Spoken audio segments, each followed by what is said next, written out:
Bien, ¿qué tal amigos? Muy buenas noches, bienvenidos a Sin Medias Tintas. A ver, lo primero que solamente quiero mencionar, uno puede revisar y le puede gustar porque siempre hay esta tendencia, ¿no? Yo no creo en las encuestas, uno, que no me favorecen, o dos, que no las publique el medio al cual solamente le creo. Esa es una tara que yo siempre he mencionado, tenemos aquí en el Perú. La gente, al igual que el Twitter, suele también refugiarse en el medio de comunicación que solamente le alimenta, le potencia ¿no? su versión de las cosas, o la versión finalmente que quiere tener, es decir, su sesgo.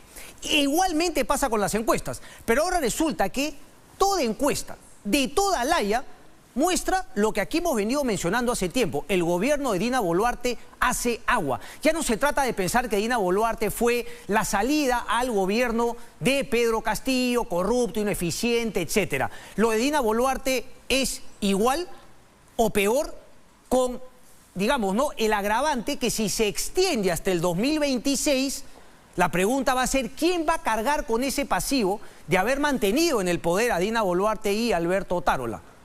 Más allá de todo el desgaste, ¿no?, respecto de la democracia, ¿qué va a pasar en el 2026 si es que efectivamente se mantiene a Dina Boluarte hasta ese punto? Y mi pregunta es porque una encuesta de, creo que es IEP el día de hoy, y por eso yo mencionaba, encuestas de toda laya. Uno puede decir finalmente en el diario La República, ay, pero tienen tal pensamiento, tal posición. Bueno, lo que muestra hoy IEP en su encuesta, la muestra exactamente casi los mismos resultados, la misma tendencia que muestra el diario Expreso, que uno podría plantear que están en las antípodas, ¿verdad?, de posiciones ideológicas. Expreso y el diario La República. O en todo caso, Expreso, ¿cuál es mi derecha, cuál es mi...? Bueno, no sé. En fin, ¿qué importa? Pero la encuesta de CTI plantea exactamente lo mismo. Una caída tremenda de Dina Boluarte, una falta de credibilidad en el Congreso de la República. Y ahí olvídate de quiénes son los congresistas, quién es el presidente en este momento. Lo que hace eso es mermar la poca institucionalidad que ya tenemos en nuestro país. ¿Cómo salir de eso? Lo más probable es tener un gobierno eficiente, que se deje de majaderías, que Dina Boluarte, si quiere mantenerse en el poder, que termine esta dependencia, ¿no?, este cordón umbilical que, claro, muestra la incapacidad, ¿no?, la falta de tino, la falta de no saber dónde estar parada, ¿no?, de Dina Boluarte en un cargo que, así como le cayó del cielo a Pedro Castillo, no supo qué hacer con él, o bueno, supo solamente hacer actos de corrupción. Es exactamente lo de Dina Boluarte. Más allá que la izquierda le quiere poner el mote de esto, de lo otro, lo que queda claro es que vinieron en una misma... ¿no?, en una misma plancha presidencial. Por lo tanto, no tiene manera de que sea otro tipo de gobierno y no en misma mediocridad que mostró Pedro Castillo inicialmente. Más aún cuando queda congelada, enganchada, hipotecada a siempre el mismo primer ministro, Alberto Otárola. Si no puede ampliar el horizonte, convocar a gente más capacitada, vamos a tener que lidiar con una aún mayor, digamos, falta de credibilidad en las instituciones democráticas, y nos vamos a seguir yendo al hoyo con la posibilidad de que Pedro Castillo sea un grato recuerdo cuando lo comparemos con quien puede ganar en el 2026. Algunos nombres los podemos mencionar: Antauro Humala, ¿no?, para el temor de todos, y las salvajadas que suele decir el señor. Entonces, decía, IEP, todo lo que también es El Comercio y Perú 21 con Ipsos, el mismo Expreso con CTI. Pero, por ejemplo, en la pregunta del Instituto de Estudios Peruanos hoy en el diario La República, se le pregunta a los encuestados si cree que este gobierno de Dina Boluarte es de derechas, de izquierdas o de centro. Una mayoría, algo de 36% creo que es, no sé el dato exacto, José, pero por ahí, algo de 36 cree que es de derechas, 31 cree que es de izquierdas, o sea que están ahí nomás. Pero miren, porque Dina Boluarte obviamente viene de la plancha presidencial de lo que era una candidatura claramente de izquierda, la de Pedro Castillo. Entonces uno se pregunta por qué ahora la gente le involucra con la derecha. Es cierto, muy poquito, seguramente la gente de izquierda que apoyó incondicionalmente a Pedro Castillo por un plato de lentejas quisiera que sea mucho mayor, pero no es así. Pero igual hay una mayoría que considera que este gobierno es de derechas. Y la gente que cree que es de centro es una cantidad menor. Eso traería un pasivo, justamente si pensamos en candidatos de ambas ideologías, de cara a la próxima elección, si es que, como dicen políticos no antiguos, no hay una crítica, una oposición real al gobierno. Es decir, ¿por qué siempre en nuestro país la mediocridad? Se puede ser o haber sido completamente crítico a Pedro Castillo y agradecer de que el propio Pedro Castillo se haya aplicado el harakiri. Pero eso no te tiene que llevar, ¿no?, a ser un chupamedias, así como criticamos a los que no eran incondicionales a Pedro Castillo, ser lo mismo respecto de Dina Boluarte. Y no poder criticar lo que a todas luces es criticable y lo que a todas luces no camina. Una oportunidad de oro como fue atender las demandas de los más necesitados en las lluvias de febrero y marzo, perdida. Creo que fue más que todo marzo, ¿no? Marzo, inicios de abril, perdida. Algo que hasta Pedro Pablo Kuczynski supo aprovechar cuando estaba en caída libre después de haber ganado las elecciones del 2016. Esa es la situación. ¿Qué va a hacer? ¿Qué van a hacer los políticos? Pero se sigue deteriorando porque, repito, una baja aprobación, porque el Congreso también sigue en picada, y esto también nuevamente son todas las encuestadoras, perdón.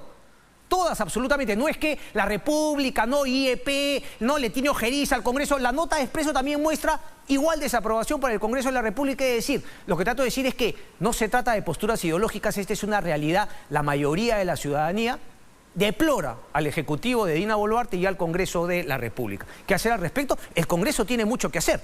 Tiene muchísimo por hacer en base de hacer reformas, hacer gestos de cara a la ciudadanía, y el gobierno también podría hacer mucho más. Lo que no podemos sostener desde mi punto de vista es este estate quieto, ¿no?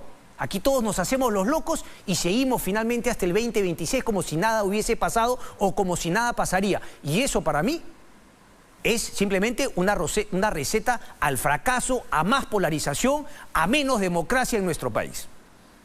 ¿Qué podría hacer, por ejemplo, el Congreso de la República? Evitar la barbaridad que acaban de cometer. Yo comenté hace algunos domingos que me daba la impresión de que este gobierno, Alberto Otárola, y un Congreso de la República que, te voy a decir una cosa, para mí el Congreso de la República se está mostrando mucho peor de lo que se mostró con el gobierno de Pedro Castillo ahora.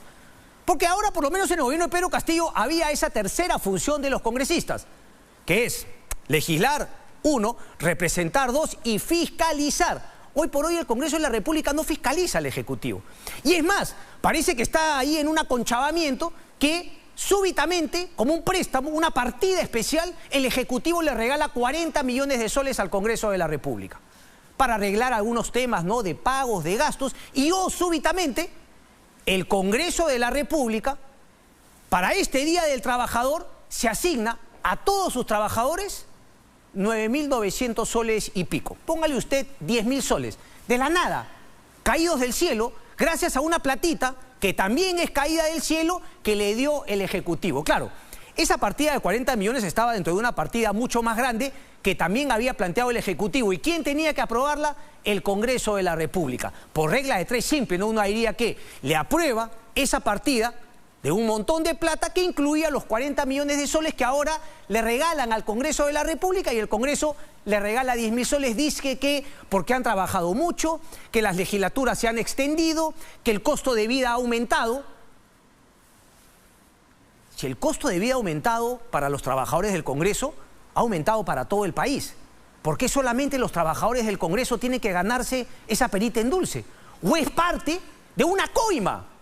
De una coima del Ejecutivo a un Congreso que está igual de desaprobado que el gobierno de Dina Boluarte o más.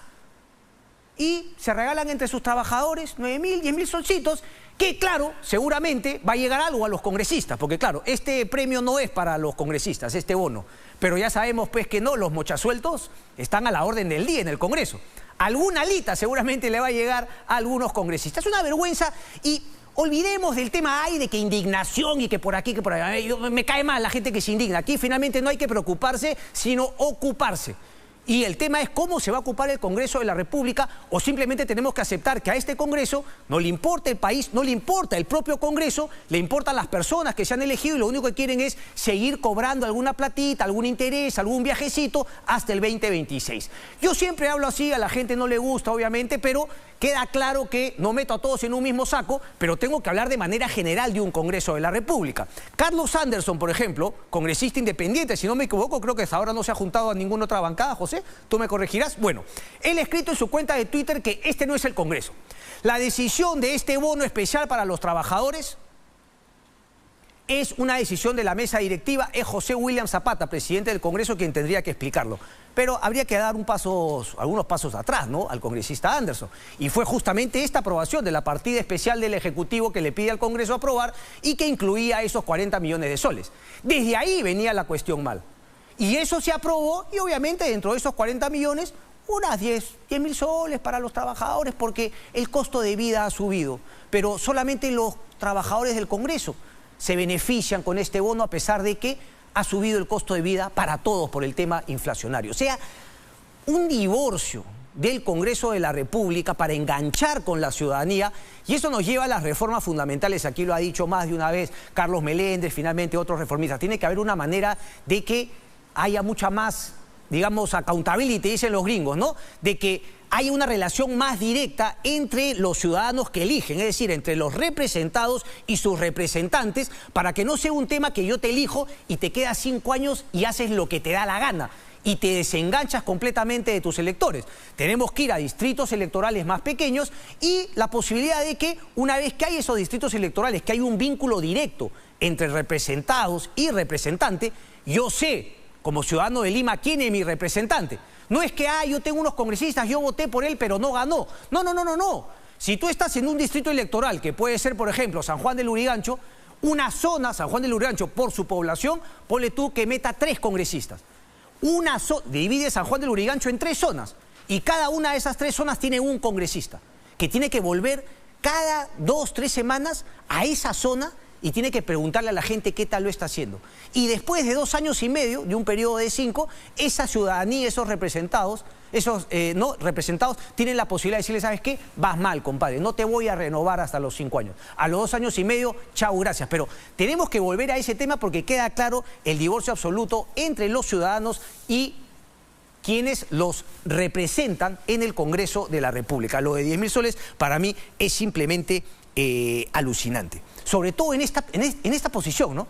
En esta coyuntura, es decir, ya se olvidaron del tema del adelanto de elecciones, ya las protestas finalmente no solamente se circunscriben a la región Puno y como no pasó absolutamente nada.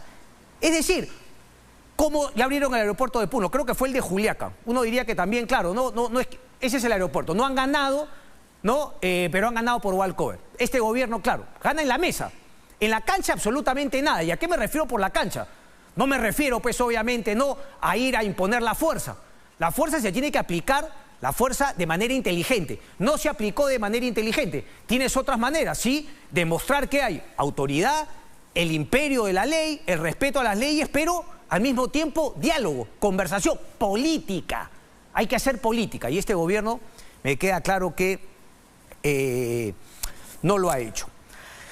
Bien, el tema de Martín Vizcarra, porque el día viernes había una entrevista picantísima en el cual me parece, el abogado se fue ahí por la tangente, pero quisiera aprovechar para centrarnos en el tema de fondo, que es las mentiras de Martín Vizcarra cuando fue presidente de la República. Hemos intentado invitar al abogado Fernando Ugaz, pero ¿qué pasó? ¿No podía?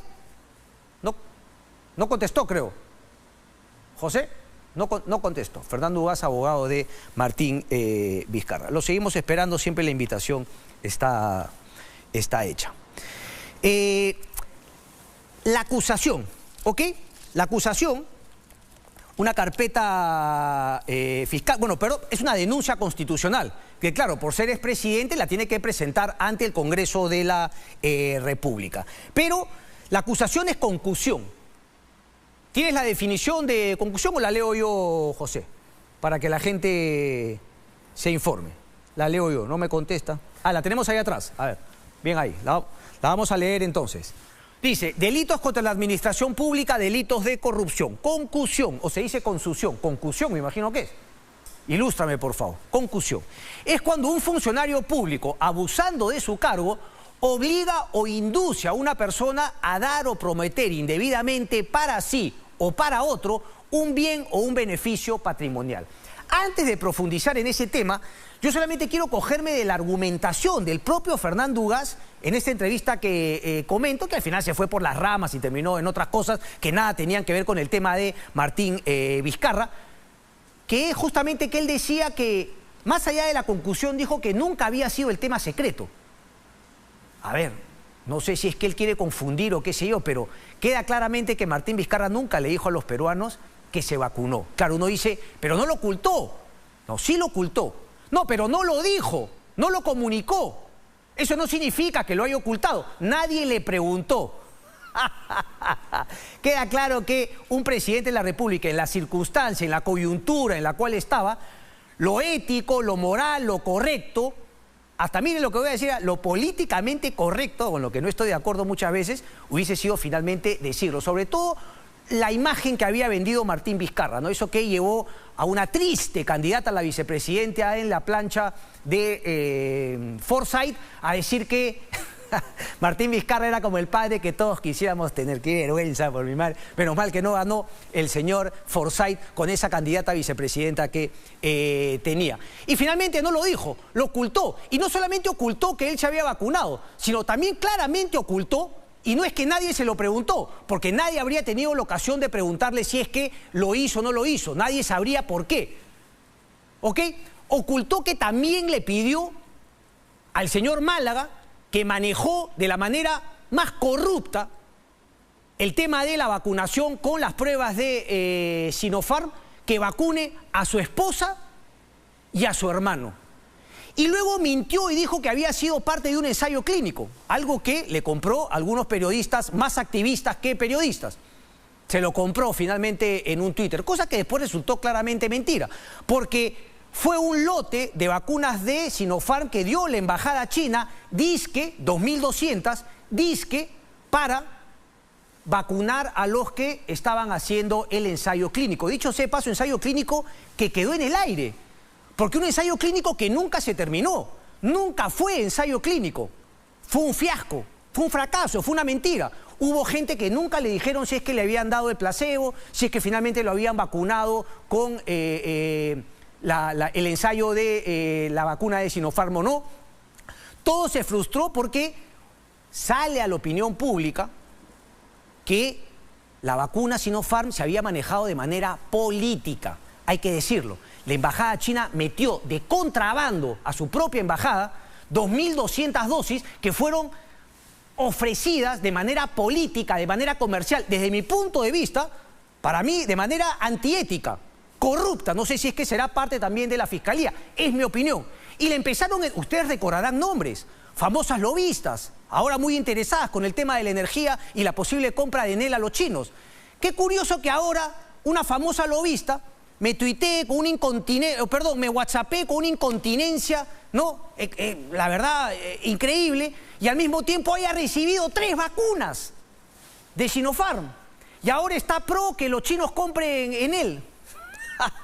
Entonces, esas vacunas se manejaron políticamente y dentro de esa politiquería corrupta se vacunó el presidente de la República y una serie de personajes del gobierno para también tratar de asegurar la posterior compra de esas vacunas, que luego demostraron que eran de las peores. Porque cuando salieron las vacunas finalmente, ¿no? Pfizer, AstraZeneca, etcétera, Johnson & Johnson demostraron que eran mejores porque justamente se habían hecho ensayos clínicos correctos y no el mamarracho que se hizo aquí en nuestro país en la Cayetano Heredia. Una pena, la verdad, para la Cayetano Heredia. Entonces, el argumento del señor Ugaz era que efectivamente Martín Vizcarra fue en un evento público, que fue sí un evento público, yo me acuerdo. Por favor, Germán Málaga, cuando le entrevistamos en la radio que trabajaba, le ofreció a mi coconductora, así alegremente, bueno, si tú también quieres, puedes venir aquí a vacunarte, sí, yo te apunto, hay nombre. Germán Málaga las repartía como caramelitos a sus sobrinos en el tema de las vacunas. Y Martín Vizcarra nunca fue parte de un ensayo clínico. Por eso a mí me parece perfectamente atendible la denuncia constitucional. Habrá que ver, el señor Fernando Ugaz se defenderá, el señor Martín Vizcarra, en el Congreso de la República, posteriormente en el Ministerio Público y eventualmente, ¿no?, ante un juez si es que se llega a esa instancia. Pero decir que el tema de que hay un video del año 2021 en el que Martín Vizcarra le dice a Germán Málaga, oye, yo puedo también meterme al tema del protocolo, cumpliendo todo, yo más bien diría que ese pedido que presentó el señor Fernando Ugaz en su Twitter es una prueba flagrante. Bueno, ya no es flagrancia, ¿no?, porque ese se pasó, pero es una prueba contundente de justamente el delito de concusión. Y públicamente lo puso en aprietos le exigió la influencia del presidente y General Málaga, además de por sí que ya estaba chueco, le dijo cómo no. Y después ya se maneja todo el tema en Palacio de Gobierno, lo visita, comienzan las vacunas aquí, aquí y allá, y finalmente lo que todos conocemos. Los peruanos morían mientras Martín Vizcarra y sus familiares más cercanos, con otro grupo de personas antiéticas que se vacunaron escondidas, hasta 3 veces, repito, fueron los que nos llevaron a esa situación, la vacuna de Sinopharm. Por eso digo que en el tema de los chinos hay inversiones y hay inversiones, ¿no? Y está bien, ¿no? El tema de los chinos, efectivamente hay que invertir, pero si no te puedes cuidar, si no tienes la institucionalidad que, por ejemplo, ha tenido Alemania para lidiar con la inversión china, como han hecho en el puerto de Hamburgo, viejo, reconoce tu incapacidad. Hasta ahora de Ocinermin no ha salido nadie a hablar respecto del tema de la posible compra de Enel. Mira, José, que no quería hablar de Enel y al final he terminado hablando de ella por la tangente me he metido. La Sociedad Nacional de Minería, Petróleo y Energía no dice nada, porque es un, digamos, ¿no? Es un grupo de empresas que no piensa o no toma postura respecto de una política pública energética correcta. No. Solamente ven el interés de sus asociados. Es lo que me parece a mí, porque hasta ahora no ha dicho ni pío.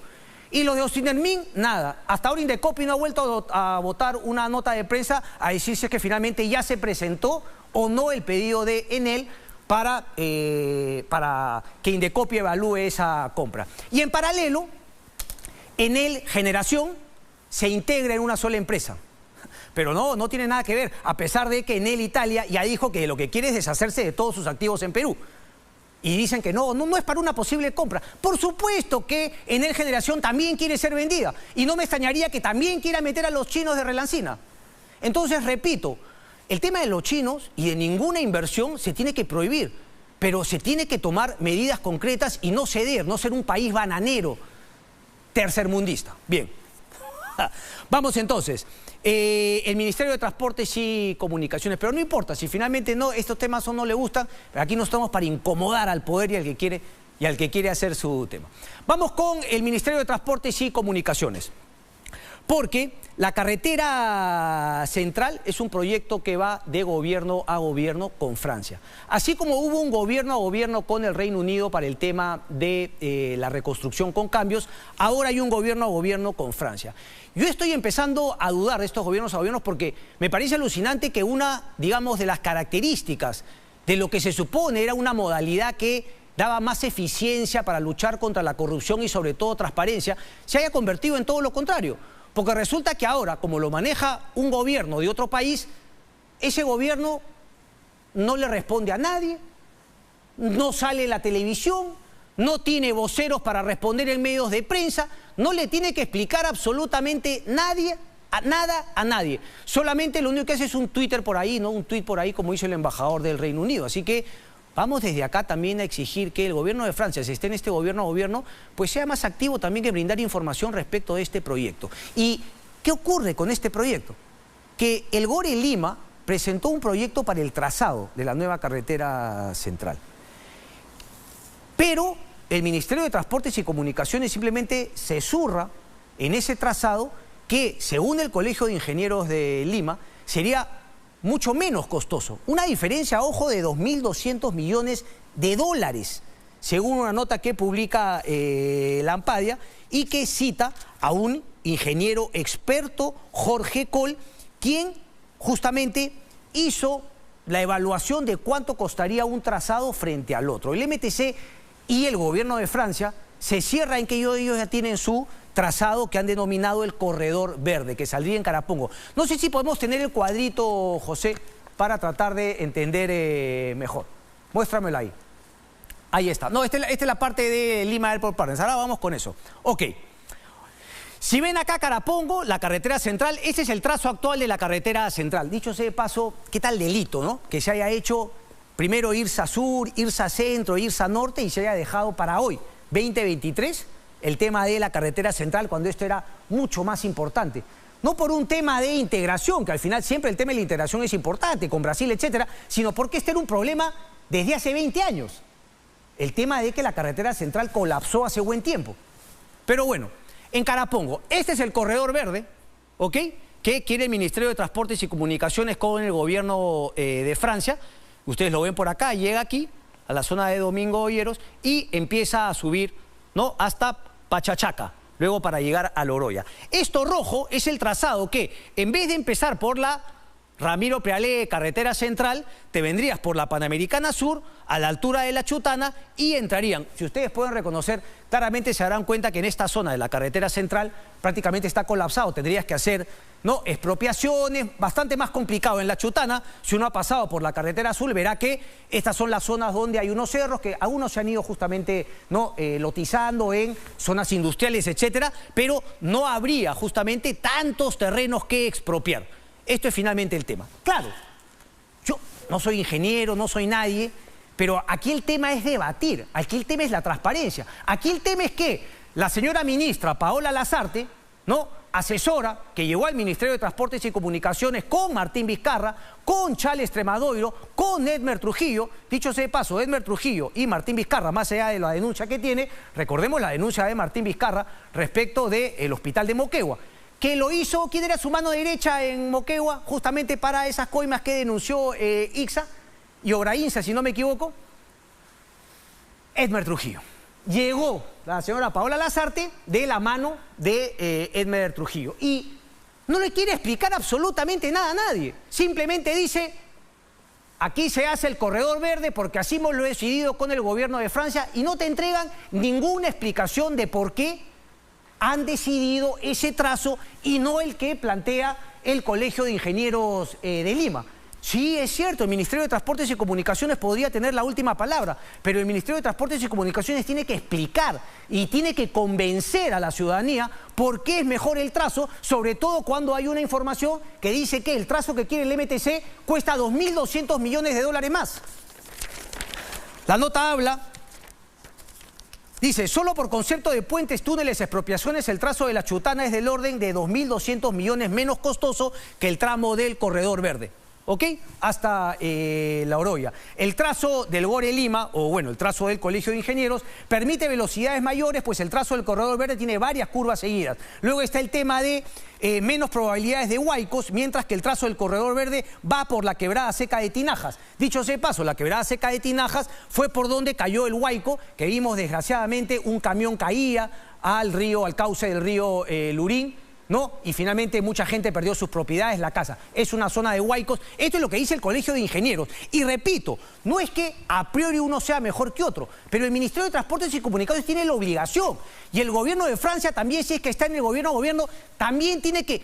A ver, a partir de ahora, si va a haber un gobierno a gobierno, el gobierno tal, Reino Unido, ya sea Francia, debería nombrar un vocero que esté dispuesto a explicar, a transparentar. Entonces, ¿qué es esto que me llevan a firmar acuerdos de gobierno a gobierno? Dice con países civilizados, más modernos, etcétera, pero sin embargo estos países sienten que no tienen que dar ninguna explicación a nuestro país, a la ciudadanía, a la opinión pública, a los medios de prensa, etcétera. Hacen lo que les da la gana. Así que desde acá vamos nuevamente, cordialmente, a invitar a la ministra de Transportes y Comunicaciones. Y si no es la ministra, que venga el gobierno de Francia, que venga alguien del MTC a decir por qué la cerrazón y esa posición de superioridad de la ministra Paola Lasarte, decir nada de el Colegio de Ingenieros de Lima, el Gore Lima, aquí se hace lo que yo digo. Además, un Ministerio de Transportes y Comunicaciones que viene del manejo de Juan Silva, corrupción por doquier, incapacidad, y ahora tenemos una pequeña dictadura en el Ministerio de Transportes y Comunicaciones.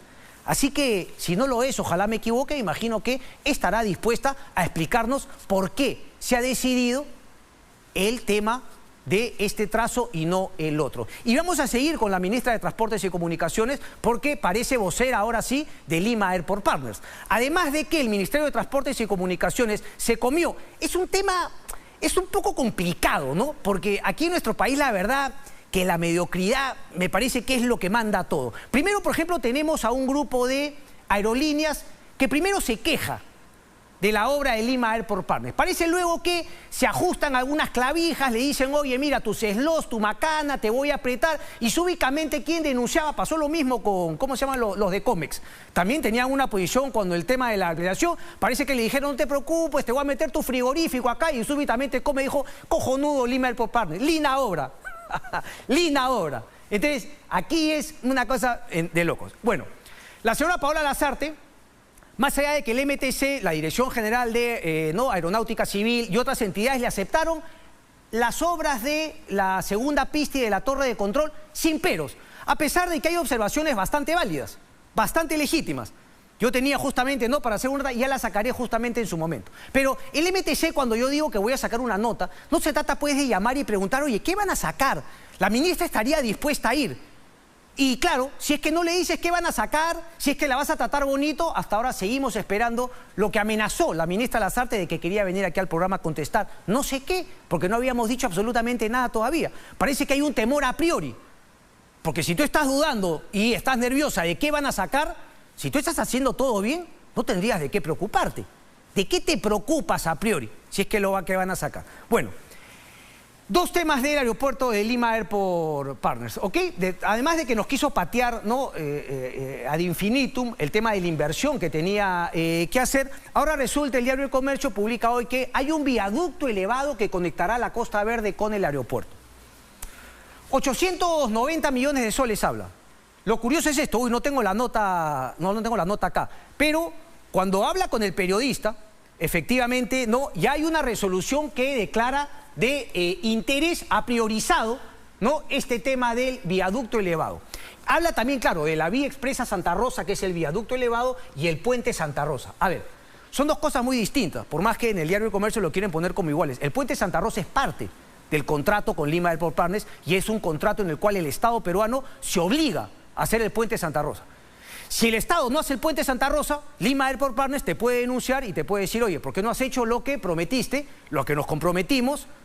Y finalmente, si es que no sacas eso, nos fregamos, yo te puedo denunciar, puedo pedir una serie. Entonces, eso lo tiene que hacer el Estado peruano sí o sí. Y finalmente ya se puso las pilas, cosa que no había hecho Juan Silva cuando sacamos la denuncia el año pasado, y han hecho una obra por impuesto, entiendo, con el grupo Interbank. Enhorabuena, me imagino que el grupo Interbank tiene la experiencia, tiene la capacidad y lo va a hacer en un tiempo adecuado, al precio adecuado. Pero ahora sacan de la manga este tema. O sea, súbitamente la ministra de Transportes y Comunicaciones también le quiere hacer un viaducto a Lima Airport Partners. Y claro, yo diría, bueno, ¿qué tiene de malo? No seas mezquino, Cristian, un viaducto para llegar al aeropuerto Jorge Chávez. Bueno, para llegar más rápido. Bueno, eso viene del año de Mandraquín, viejo. Aquí lo que tenemos que decir es, ¿ya priorizaron el tema del metro, que llegue finalmente a la estación? Porque uno pensaría que en cualquier país del mundo, antes de hacer un viaducto para llegar al aeropuerto, lo que tienen que hacer finalmente es un tren que conecte distintos distritos y también el centro de Lima. Eso sería lo fundamental. ¿Cuáles son los otros planes a seguir metiendo el tema del carro? ¿Qué hay del transporte masivo? No, seguimos pensando en el carro. Y lo más complicado es lo que justamente también me llama el ojo. Porque, ok, tú declaras finalmente, el proyecto se ha priorizado a través de la resolución ministerial 258-2023. Repito, lo del puente Santa Rosa venía hace años. Esto es un acuerdo que estaba ya hecho entre el Estado peruano y Lima Airport Partners para finalmente también hacer ese nuevo terminal. Pero esto ha salido de la galera ahorita, de la ministra Paola Lasarte, que, repito, parece que trabaja para Lima Airport Partners, y me vienen con este tema de la vía expresa Santa Rosa. Acabo de decir la crítica a priori. Tendría que explicar por qué es mejor gastarte $1.000 millones a que hacer una estación de tren, hacer un metro, etcétera, etcétera. Pero bueno, y el otro tema me parece más llamativo aún, porque si se trata de una resolución ministerial, de un proyecto que se ha priorizado, pues uno tendría que salir a licitación. Y finalmente, cuando sales a licitación, decirlo, bueno, ¿con quién lo voy a hacer? Una obra por impuesto, lo va a manejar de gobierno a gobierno, ¿cómo va a ser el tema? Pero aquí la nota del gobierno, del comercio, dice, el segundo proyecto, el del viaducto, se trata de un megaproyecto vial para la construcción de la vía expresa Santa Rosa, un viaducto elevado que recorrerá por encima de la vía Santa Rosa, desde el puente Santa Rosa hasta la avenida Costanera. Según cálculos del MTC, este proyecto tendría un costo de 819 y será ejecutado a través de un convenio gobierno a gobierno entre el Perú y Francia. Primicia, chocherita, liberté, egalité, fraternité. ¿Qué tal? Decidió a priori que íbamos con el gobierno de Francia. Son yuntas. Desde el tema de la carretera central parece que han desarrollado una amistad, pero no sé si tendrá pasaporte francés. La verdad no entiendo. ¿Por qué a priori el gobierno a gobierno con Francia? ¿Y por qué no salir a una licitación y decir, bueno, ¿quién más tiene experiencia para este tipo de obras? ¿Por qué Francia y no Suiza respecto del gobierno a gobierno? Pregunto. Cosas del Orinoco que yo no entiendo y tú tampoco, pero vaya, que debe haber mucha gente que sí lo entiende, ¿no? Que sí lo entiende por qué se trata este tipo de cosas. Esta semana se vio el tema del pedido de prisión preventiva de la Fiscalía para los exministros Betsy Chávez, Roberto Sánchez y también Willy Huerta, ¿ok? Ninguno finalmente terminó en prisión preventiva, esto por la participación que habrían tenido en el golpe de Estado de Pedro Castillo el 7 de diciembre. El delito por el cual se le acusa es rebelión, conspiración. Esa es una denuncia penal, por eso se vio obviamente en el Ministerio Público, había una prisión preventiva y recordemos que en el caso, correcto, está con nosotros Domingo García Belaúnde, es constitucionalista, ustedes lo conocen, pero tengo que decir sinceramente que me ha sorprendido que Domingo García Belaúnde esté defendiendo ahora al señor Roberto Sánchez y por eso justamente mejor le doy la bienvenida, ¿no? Y le pregunto directamente a él. Domingo García Belaúnde, muy buenas noches, gracias por esperarnos. Muchas gracias, Cristian. Debo recordarle que el autor de los juicios de Nuremberg, que era hacer un juicio objetivo a criminales de guerra, fue idea de Churchill. Usted parece que no tiene sentido lo que es la defensa. ¿Por qué? Así de simple. ¿Por qué? Es un problema constitucional. ¿Por qué? Porque me dice que ¿cómo lo hago yo? Alguien tiene que hacerlo. Sí. Si hay la oportunidad de hacerlo, me busca gente amiga, me parece interesante el caso y lo acepto, es el derecho de defensa que tienen todos. Así de simple. Pero ¿le parece impertinente la pregunta de por qué acepta la defensa de Roberto Sánchez planteada desde el punto de vista ideológico y de la crítica que usted ha tenido hacia el gobierno de Pedro Castillo? Bueno, yo he criticado a Fujimori y lo defendía a Fujimori cuando se vio su indulto en la Corte Interamericana. ¿Por qué? Porque aunque no lo conocía, me parecía que tenía razón y eso me lo pidió un amigo mío muy cercano. Así que ¿cuál es el problema? O sea, si acá vamos a censurar la defensa, realmente estamos muertos, estamos viviendo ya en el mundo de la intolerancia, ¿no? ¿Pero alguien le ha censurado la defensa al señor Domingo García Belaúnde o le parece impertinente que le pregunte por qué defiende a Roberto Sánchez? No, es impertinente su pregunta y además muchos me lo han dicho. Pero en fin, no importa. Debe ser eso entonces, que muchos se lo han dicho, más que yo se lo pregunte. No, pero los muchos son anónimos, mientras que los usted es público. Correcto. Ahora, ¿usted cree que Roberto Sánchez, me imagino, usted lo defiende porque cree en su inocencia claramente? No me han mostrado que es culpable, así de simple. Lo que se ha dicho es que él estaba en una sala al costado del mensaje, ¿no es cierto? Y que sobre esa base se le ha hecho una imputación. Y dicho sea de paso, habían 6 ministros de Estado en esa situación y hay otros que no son llamados y él sí. ¿Por qué? Me imagino que por un problema personal, porque estaba muy bien a Castillo, porque fue ministro durante muchos meses, pero su ministerio era, digamos, inocuo, ¿no? Era comercio exterior y turismo, ¿no? No era, pues, defensa, ni tampoco era, pues, transporte, ¿no? Ahora, hay una declaración y consta, creo, en justamente la investigación fiscal que Roberto Sánchez, tras el mensaje a la nación de Pedro Castillo, lo saluda, le da un abrazo y le dice, por el Perú, señor presidente. No hay ninguna prueba de eso. No hay ninguna prueba de eso. Aún más, eso se atribuyó al señor Huertas, que ha sido ministro, y él dijo que no, que en realidad se había equivocado y que puede ser otra persona. Además, no le dio un abrazo ni nada, simplemente la frase es por el Perú, que es una frase de libre expresión. Ahora, si vamos a condenar en este país la libre expresión... Pero doctor, por favor, a ver, nadie lo ha condenado, le estoy haciendo las preguntas, ¿no? Que yo considero pertinentes, doctor, por favor. No es una fuerza, porque si usted hubiese escuchado el alegato del juez Checkley en días pasados que duró 3 horas y media y que la gente no lo ha escuchado, pero habla, la cosa dice, no hay ningún elemento. Lo que pasa es que ya hay una acusación, el Congreso ha levantado el fuero y hay que seguirlo y veremos que pase un juicio. Ahí veremos qué pasó. Pero lo del señor Checkley ha sido un tema respecto de la prisión preventiva, no finalmente el tema de fondo. La prisión preventiva, usted sabe, doctor, se ven finalmente otras cosas. Pero ¿por qué no se da la prisión preventiva? Porque no hay elementos de convicción, así de simple. No, hay que escucharlo, hay que escuchar. Se da finalmente el tema si es que hay algunos elementos de convicción, pero también se ve el tema, obviamente, del peligro de fuga, de la obstrucción a la justicia. Eso claramente no constituía un peligro desde el punto de vista del exministro Sánchez. Usted lo ha dicho también en una declaración, porque obviamente tiene arraigo, es congresista, etcétera. Mi pregunta es ahora, ¿desde cuándo es usted abogado del señor Roberto Sánchez? hará unos 15 días, me lo recomendó un abogado mío penalista, me insistió mucho, quería una defensa mejor que la que había tenido anteriormente, y yo ya he defendido anteriormente casos similares en el Congreso hace algunos años, y yo soy un defensor básicamente, y me pareció interesante, ¿no? Y aún más me pareció de que al final no había nada. Correcto. Porque leí el dictamen fiscal y la verdad me pareció muy flojo, ¿ah? Posterior, le hago la pregunta, ¿usted asume la defensa de Roberto Sánchez posterior a la sesión en la cual se votó la suspensión del congresista Sánchez en el Congreso de la República o previo a ello? No, hubo dos pasos. Lo primero fue digamos, el análisis en la subcomisión de acusaciones constitucionales. Ahí no supe nada. Me enteré, por supuesto, pero no supe nada. Él me llamó en la segunda etapa porque no estaba muy convencido de su defensa y efectivamente él ha pasado a ser desaforado por un voto, por uno. Y hubo una mayoría que dijo que no había que levantarle el cargo de congresista. ¿Por qué? Porque no había ese elemento, pero claro, como había una acusación, tendría que pasar a donde los jueces, a la Corte Suprema, y ahí se verá, ¿no? Pero entonces, perdón, entonces cuando se ve esa votación en el Pleno del Congreso, después del tema de la subcomisión, en la cual usted me dice no había tomado el caso, en el Pleno del Congreso ya era abogado del señor Roberto Sánchez. Sí.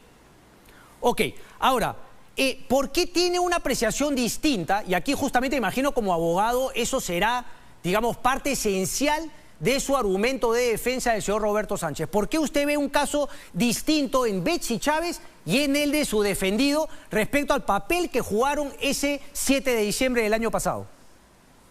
Bueno, porque el asunto es que mientras que en el señor Huertas y en el señor Sánchez hay solamente algunas frases, en el caso de Betsy Chávez, no digo que sea culpable, ¿no? Pero hay todo un video que demuestra entradas y salidas, coordinaciones, conversaciones, etcétera, que hacen presumir que efectivamente estaba ahí en ese momento. Al parecer es la única que estaba ahí junto con Aníbal Torres. No había nadie más.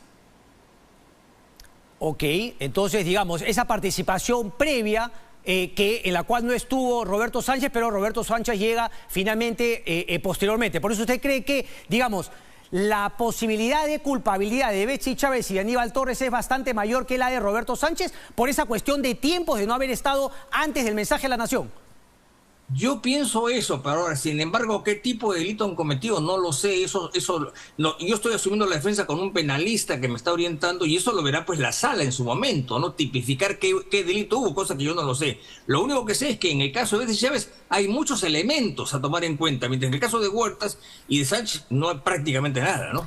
Esa pregunta le quiero hacer porque, a ver, la subcomisión de acusaciones constitucionales, ¿no? Finalmente usted no era abogado, pero la denuncia constitucional fue aprobada en el Congreso de la República, en el Pleno del Congreso. Lo que no fue aprobada fue la suspensión. Usted es constitucionalista más no penalista. Digamos, usted va a ver más la defensa, digamos, la denuncia constitucional, me dice, junto con un penalista. ¿Es correcto? Así es. Ok, entonces, pero ¿cuál es el grado? Hay un asunto constitucional que lo he visto yo y hay un asunto penal que recién empieza ahora en realidad, ¿no? Para ver qué tipo de delito podría ser ese, cosa que yo no lo sé. Yo no creo que haya nada, pero eso lo dirán los penalistas y los jueces. El golpismo político y la discriminación provocaron una decisión extrema. Tuiteó Roberto Sánchez el mismo día del golpe de Estado. El diario La República publica que a las 12:55 él presenta, o digamos, él renuncia irrevocablemente al cargo, ¿no? Tras el golpe de Estado que había sido más temprano por Pedro Castillo. Usted le ha preguntado por qué la demora, si es que hubo una demora, lo pensó, teniendo en cuenta esto que él menciona, ¿no? Porque justamente la defensa de Betsy Chávez, y tengo que decirlo, Betsy Chávez tiene una defensa que coincide plenamente en el campo ideológico con la acusada Betsy Chávez, cosa que no ocurre claramente con usted, doctor García Belaúnde. Por eso le hacía la pregunta inicial. Es decir, muchos de los que están siendo acusados se defienden con abogados de una posición ideológica similar, que además sostienen incluso que no hubo un golpe de Estado por parte de el señor Pedro Castillo. Yo sí creo que hubo un golpe de Estado, ¿eh? Yo sí creo que...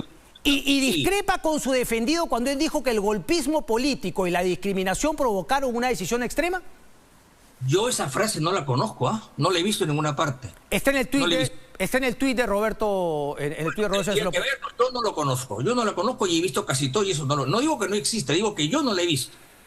Correcto. Ahora, ¿Qué viene ahora dentro de la defensa de Roberto Sánchez? Porque finalmente, ¿no?, la prisión preventiva, ha habido una caución que tiene que pagar, pero ¿cuáles finalmente no tiene también medidas de algunas restricciones? Entiendo. ¿Qué viene ahora para Roberto Sánchez y su defensa? Bueno, lo que viene ahora de inmediato es la apelación que ha hecho la Fiscalía de los 3 casos en los cuales, contra la opinión de la Fiscalía, no se ha pedido una prisión preventiva de 18 meses. Entonces, para eso se va a ir a una sala de 5 magistrados, que todavía no la identifico del todo, que me imagino que lo verá en unos 10 o 15 días, ¿no? Y una vez que acabe eso, entonces simplemente empieza el proceso en forma, ¿no? Que seguro que será pues en un mes más o menos, ¿no? Correcto. Y, digamos, su labor como congresista finalmente, tras haber evitado la suspensión, digamos, ¿queda con todo su derecho? ¿Seguirá ejerciendo finalmente o algo durante este proceso podría cambiar? Porque entiendo que la Fiscalía, doctor, también ha apelado finalmente que se le haya denegado la prisión preventiva. Correcto. Han apelado, están en su derecho, ya veremos qué dice la sala penal, eso lo veremos después, de inmediato, no lo sabemos. Ninguno de los 3 tiene prisión preventiva. Y todos tienen limitaciones, por ejemplo, el caso de Sánchez y Huerta, no moverse dentro del departamento, no salir del departamento de Lima y la provincia del Callao, y en el caso de Betsy Chávez, no moverse de Tacna, de la ciudad de Tacna.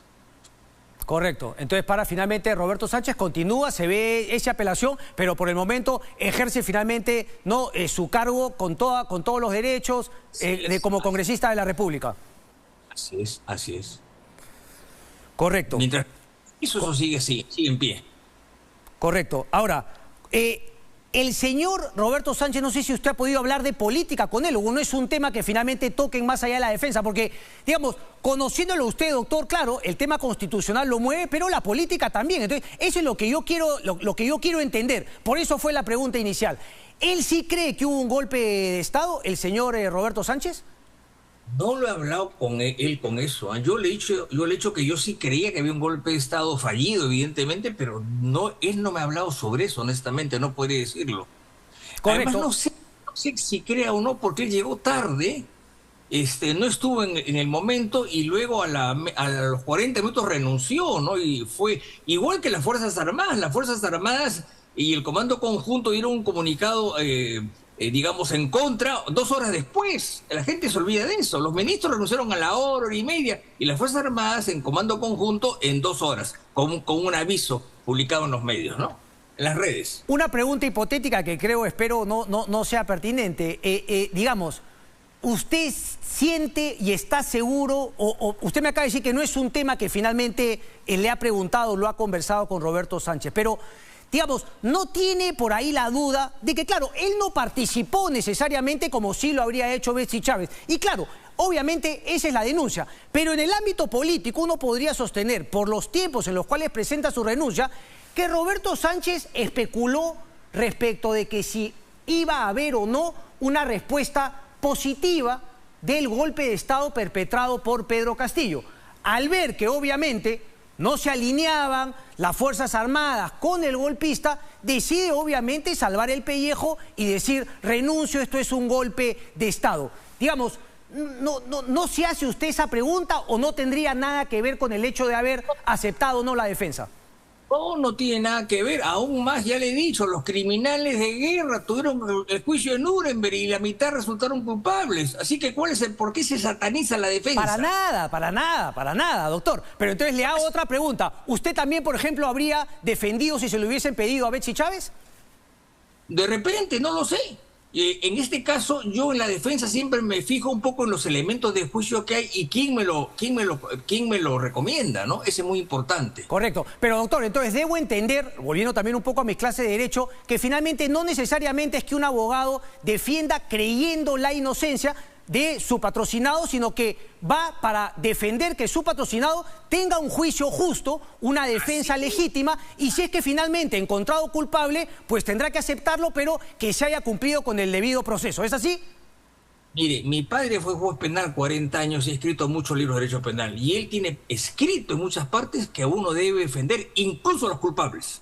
Y que si sabe que son culpables, tiene que defenderlos a morir y lograr, primeramente, que lo declaren inocente o no lo condenen. Y segundo, si lo condenan, tratar de rebajarle la pena. Eso me dijo mi padre, que era un hombre honorable, que en paz descanse. Correcto. Entonces, ¿por qué no Completamente de acuerdo, pero al mismo tiempo, doctor García Belaúnde, si eso es así, y yo coincido con usted, si usted pensase que es culpable, tampoco me lo diría. Claro, no se lo diría, pero se lo digo porque no creo que sea culpable.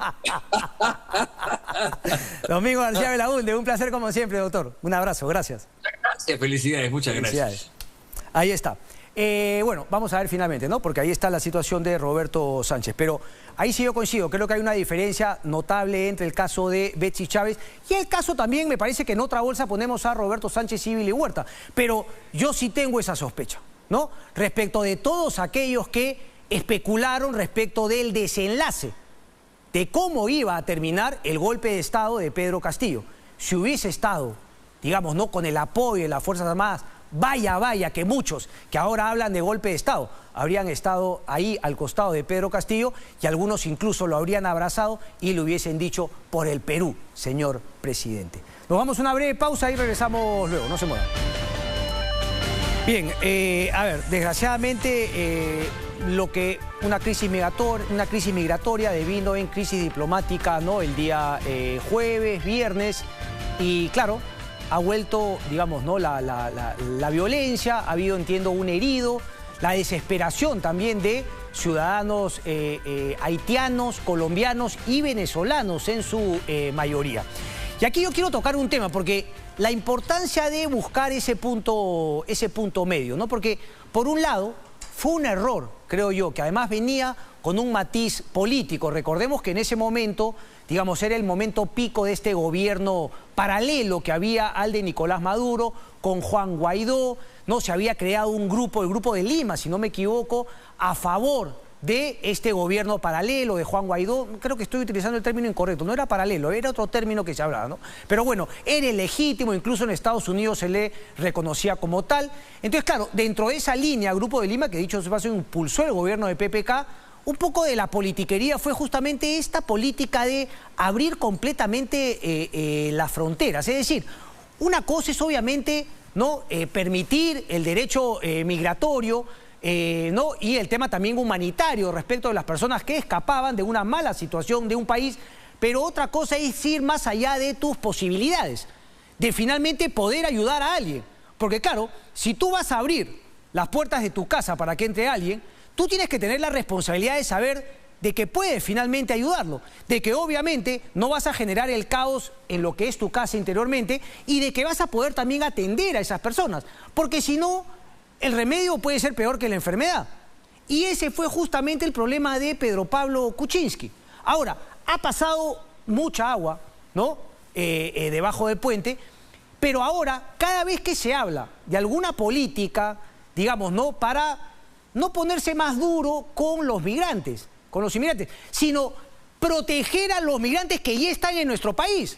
A aquellos ciudadanos venezolanos, si se quiere en su mayoría, que ya están en nuestro país, que trabajan honradamente, ¿no?, que se rompen el lomo por darle una mejor situación a su familia, y separar los que no, los que son claramente delincuentes. Entonces, la pena es que este gobierno no ata ni desata, pero independientemente de quién esté en el gobierno, queda claro que alguna medida hay que tomar. Y hay que mirarse en el espejo de Chile. Y habiendo tenido esta crisis migratoria, ver qué se puede hacer en nuestro país y obviamente trabajar de la mano con este corredor de países, desde Venezuela, que conchudamente, perdonen el término, habla de derechos humanos cuando Nicolás Maduro y su gobierno dictatorial es el responsable número uno de esto. Me tengo que ir a la pausa para terminar ya con la parte final del programa, pero claro, la pregunta es si es que la Coordinadora de Derechos Humanos ya llegó a la zona de la crisis migratoria y de los derechos humanos. Seguramente que no, ¿no? Claro, porque no hay a quien enjuiciar. Pausa y venimos.